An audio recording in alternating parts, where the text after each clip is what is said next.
Olá, iremos falar sobre um sociólogo libertário, ou também conhecido como um marxista anarquizante. Seu nome é Maurício Trachtenberg. Maurício Trachtenberg foi um dos mais importantes sociólogos brasileiros e, apesar de ter seguido uma orientação diferenciada da maioria dos colegas de profissão, acabou exercendo grande influência e admiração por parte de muitas pessoas, inclusive alunos e colegas. O sentido da vida e obra de Trachtenberg foi, ao nosso ver, a luta pela autogestão. Vamos falar um pouco sobre sua trajetória, seu nascimento, sua infância. Trachtenberg nasceu na cidade de Erechim, Rio Grande do Sul, no dia 4 de novembro de 1929. Filho de família judaica e camponesa, morava com os avós e a mãe, pois o pai morreu ainda jovem. A família logo se transfere para Porto Alegre. Sua experiência escolar foi apenas durante o que era denominado primário. Trachtenberg foi reprovado no primeiro ano em aula de canto, pois ele matava a aula para jogar futebol ou ir ao cinema.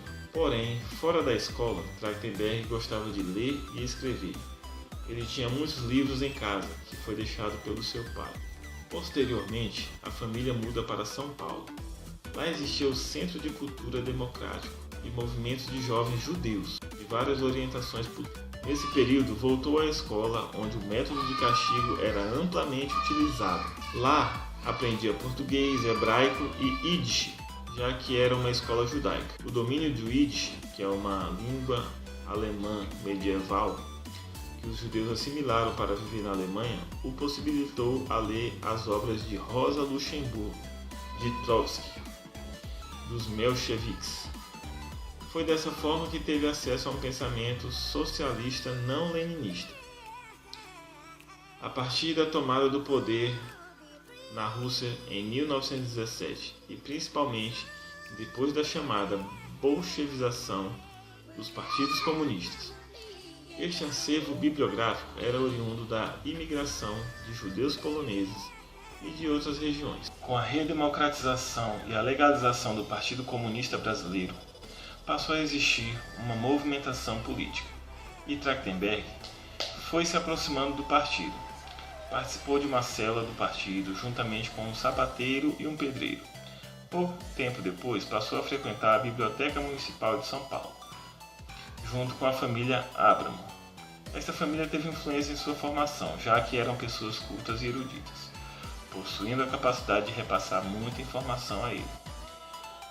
Tempos depois, ele se aproxima ao Partido Socialista Brasileiro, na época composto por intelectuais e sem grande influência junto aos trabalhadores.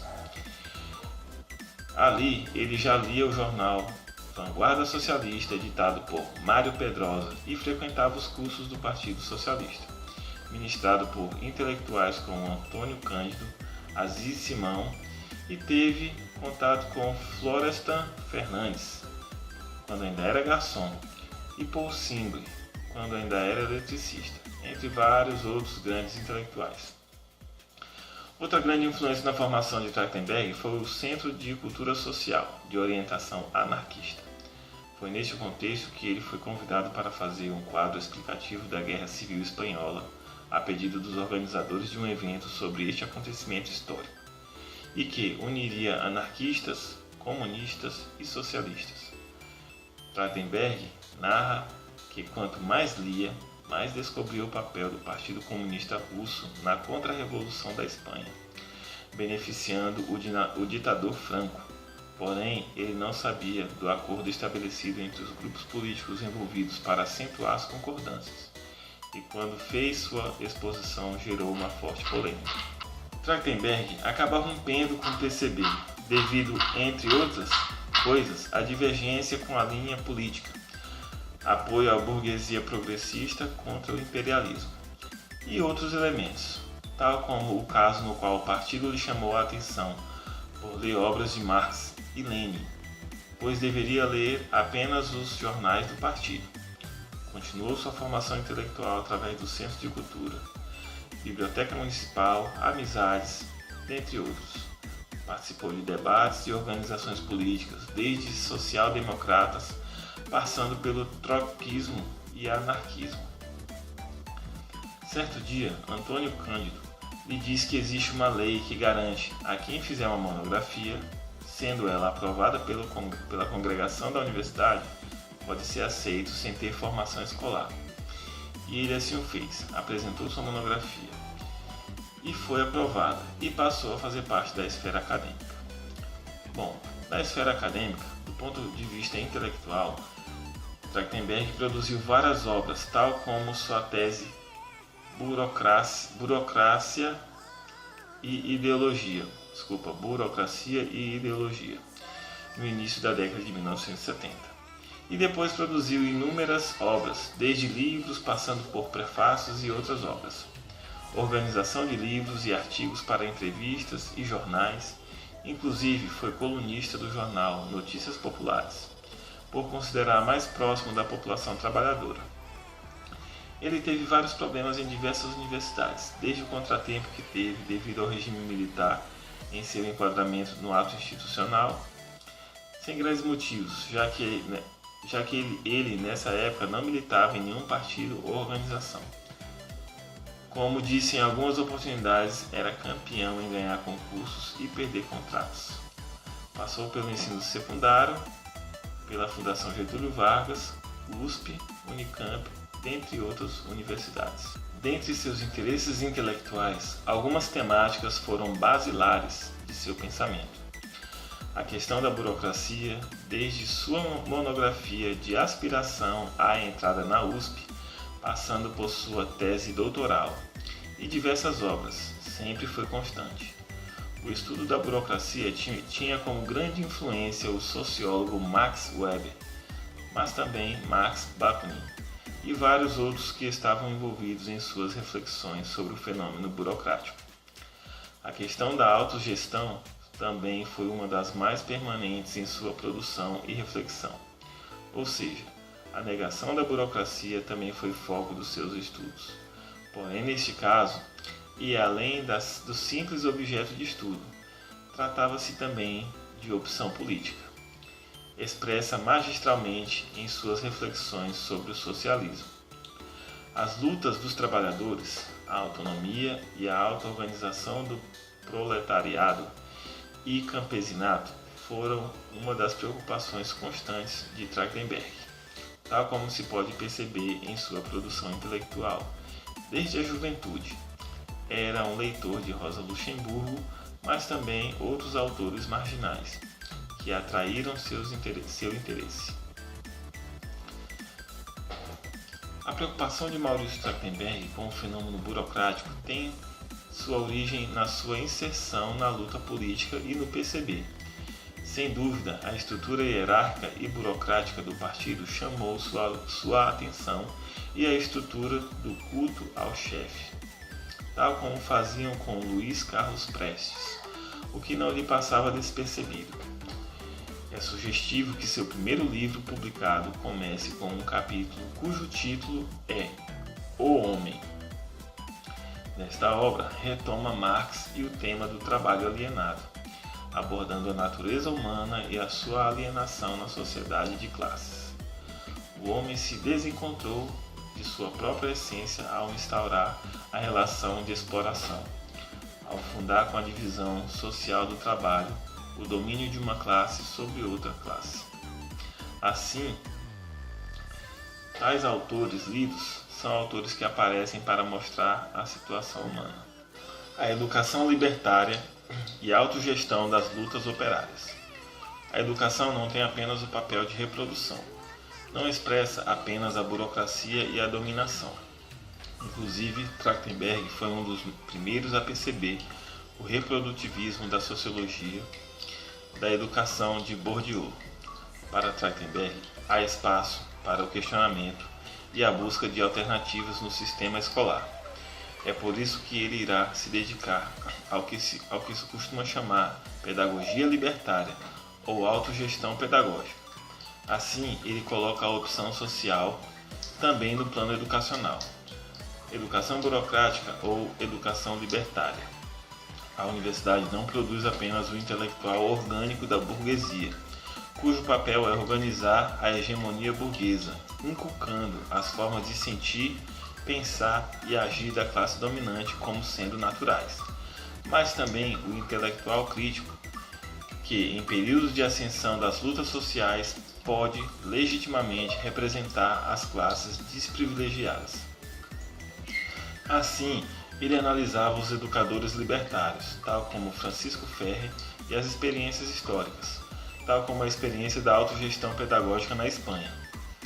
Uma das preocupações mais importantes dele é com a gestão do qual o aluno possa desenvolver suas potencialidades sem as restrições burocráticas, o autoritarismo professoral e o controle estatal. Assim, ele valorizava a autonomia do indivíduo, autogestão pedagógica e solidariedade e luta pela educação gratuita. Ele pensava não só a crítica da educação burocrática, mas a autoeducação individual e coletiva da classe trabalhadora, levando em consideração que o conhecimento da classe operária no processo de trabalho era expropriado pela classe capitalista e, em determinados momentos históricos, reapropriado. Esse processo de constituição de uma nova sociedade seria, tal como em Marx, obra da classe operária, de sua autoeducação e autoorganização. Para Trachtenberg, as lutas sociais podem tender para a burocratização, mas para a classe trabalhadora reage a este processo criando organizações horizontais igualitárias, novas relações sociais. A corrosão do capitalismo está no desenvolvimento dessas formas de auto-organização do proletariado. Ele retoma Marx para colocar que os trabalhadores lutam por suas reivindicações através da associação e depois passam a lutar pela própria associação. Esta associação, como comissões de fábrica, comitê de greve, conselhos operários, é originada na luta de classes e forma o embrião da futura sociedade autogerida. O que corrói o capitalismo é a criação dessas organizações, pois elas negam o verticalismo nos organismos existentes, seja o Estado, o partido ou o sindicato. Estes são despojados de sua finalidade de controle de mão de obra através da ação direta dos trabalhadores. Por mediação das instituições criadas no processo político-social, a classe operária possui a autogestão das suas instituições criadas através de lutas, ficando, portanto, a decisão e a execução em mãos dos trabalhadores.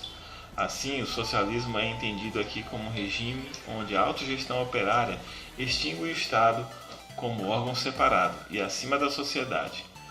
Elimina o administrador dirigente da empresa em nome do capital e, ao mesmo tempo, elimina o intermediário político, isto é, o político profissional.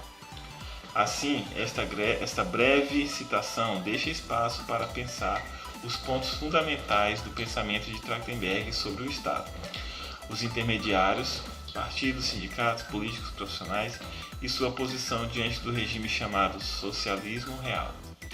Em relação ao Estado, Trachtenberg mantém a postura de Marx, isto é, o Estado é um instrumento de dominação de classe. Os partidos, mesmo os que dizem de esquerda, são dirigidos por castas e não representam os trabalhadores. Os sindicatos, por sua vez, possuem o mesmo papel que os partidos, reproduzir o capitalismo e beneficiar seus dirigentes.